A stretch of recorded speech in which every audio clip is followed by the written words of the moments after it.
Imagine you're driving a $100,000 electric beast, feeling like the king of the road. But here's the cold truth. Your entire world is resting on 4 circles of rubber that most people ignore until they go flat. Today we're not just talking about tires. We're talking about a multi-billion-dollar industry that's currently undergoing a heart transplant. Western giants are bleeding, Asian challengers are sprinting, and the very definition of a piece of rubber is changing forever. Welcome to the 2026 Tire Industry Deep Dive by HDIN Research. First, the good news. We're still buying tires. But here's the twist. The way we buy them has completely flipped. The shops where you replace your old worn-out tires? That's the only place making real money right now. Meanwhile, the deals with car factories, what we call original equipment, are tanking. Why? Because cars are becoming more expensive, and people are holding on to their old rides longer.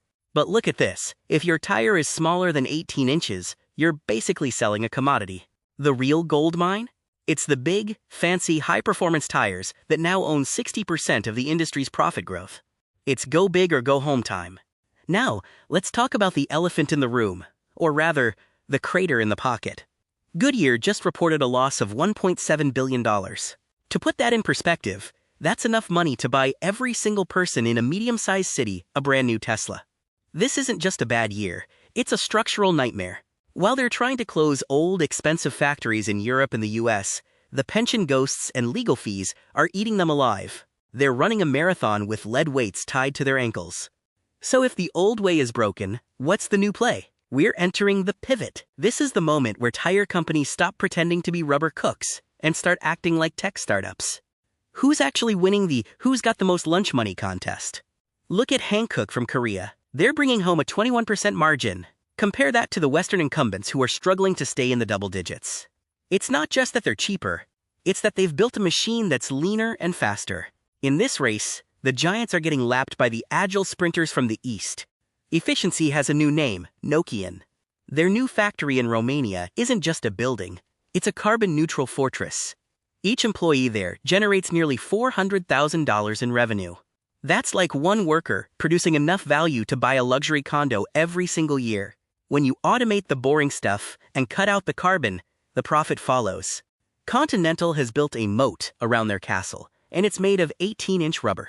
62% of their business is now in the ultra-high performance zone. Why does this matter? Because when everyone else is fighting a price war over cheap tires, Continental is selling premium tech that people have to pay for. It's the difference between selling generic salt and selling Himalayan pink salt. One is a commodity, the other is a lifestyle choice with a fat margin. Electric vehicles are heavy, quiet, and they eat tires for breakfast. If you're a tire maker and you're not EV ready, you're dinosaur food. Check this out. 17 of the top 20 EV makers in the world chose Continental. Why? Because their tires don't scream when the car accelerates, and they help that battery last just a few miles longer. In the EV era, the tire is the unsung hero of range anxiety. The map of where tires are made is being redrawn as we speak.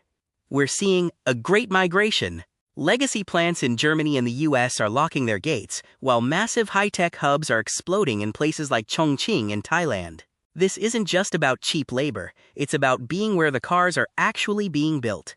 It's a move from the Rust Belt to the Growth Belt. Location, location, location.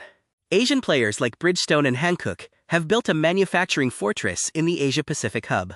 By being inside the world's biggest automotive ecosystem, they save 20% on shipping costs alone. That's 20% more money to spend on R&D, or just to keep as profit while the others are stuck paying for cargo ships. The industry is currently on a countdown. By 2030, the goal isn't just a better tire. It's a tire that was never dirty to begin with. We're talking about tires made from recycled materials that actually work. It's a roadmap from demo tires today to 100% sustainable reality tomorrow. This isn't just PR, it's the ticket to staying in the game. What if your tires were made of dandelions and rice husks? Sounds like a salad, right? But it's actually the future of high-tech chemistry. Leading companies are swapping fossil oils for used cooking oil and agricultural waste. They're turning your kitchen leftovers into the grip that keeps you on the road. It's circular, it's green, and most importantly, it's oil price proof. Stop thinking of a tire as a piece of rubber. Think of it as a sensor. Sumitomo is developing tech that can tell a truck fleet exactly when a tire is going to fail, without even putting a sensor inside. It uses the car's own brain to feel the road. When you sell safety as a service instead of just a round object, you've officially disrupted the market. Everything is getting more expensive. Rubber prices are up 11%. But look at Michelin. They're the masters of the price mix game. Even though their costs went up by $250 million, they raised their value by over $800 million. That's the power of a brand. It's like being able to raise the price of coffee because you're Starbucks, even when the beans only cost a few cents more. But let's be real. It's not all sunshine and rainbows. There are goodwill bubbles waiting to pop, and complex corporate structures that would give an accountant a headache. Some companies are sitting on paper profits, while their actual cash is tied up in inventory that's losing value. If you're investing in this space, you need to look past the shiny brochures and check the plumbing. The regulators are coming, and they're bringing a magnifying glass. New Euro 7 inches rules will literally measure how much dust your tires leave on the road. If your tire wears down too fast, you're out. This is a technical cull. It will wipe out the cheap, low-quality imports that can't meet the new standards. In the future, clean is the new fast.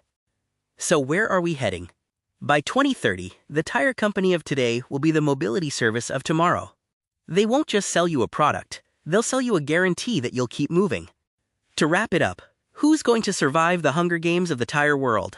We see three winners: the premiumists like Michelin who own the brand, the smart scalers like Hankook who own the efficiency, and the data maestros like Continental who own the software.